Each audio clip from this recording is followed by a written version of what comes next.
Hi, I'm Brian Wilder. I've been selling homes in Palm Beach County since 1996, more than 1,500 of them.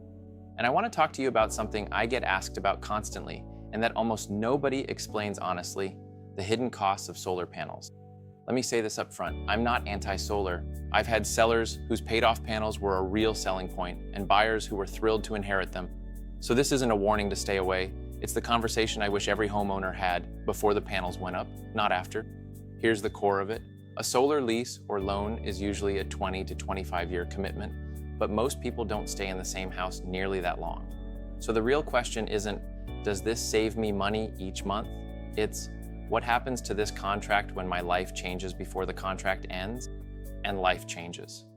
I've watched it play out. I had a couple selling because they were divorcing. The solar was financed in both names, and neither of them wanted to keep paying for a house they were leaving. The buyer didn't want to take it over, so a payment that was somebody's smart green decision became one more thing two people who were already fighting had to negotiate.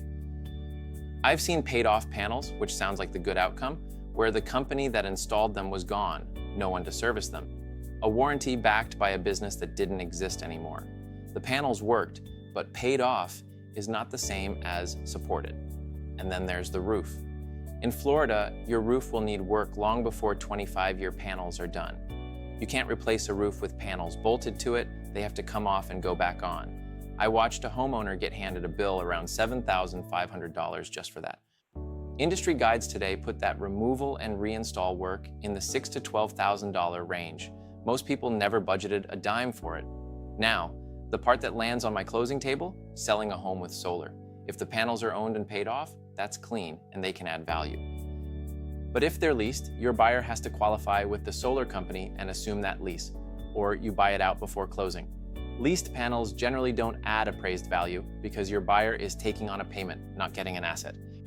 There's usually a filing called a UCC1 that shows up in the title search and has to be cleared, and transfers can take 30 to 60 days. I've seen solar a seller thought was a feature quietly shrink their buyer pool. So what do I tell people? 3 things. Get every promise in writing. You can transfer it easily. The warranty covers that. It'll add value. None of that means anything unless it's in the contract you signed. Before you sign a 25-year agreement, have a real estate attorney read it. It costs a fraction of 1 year's payments. And I've watched it catch things the kitchen table conversation completely skipped. And check your insurance, who covers the panels, and whether a storm claim covers taking them off and putting them back. Solar can absolutely be a smart move. Just treat it like the 25-year financial decision it is, not an afternoon purchase. If you're thinking about solar or buying or selling a home that already has it, call or text me 561-201-4717. No commission writing on your answer, just the straight version from someone who's seen how these stories end.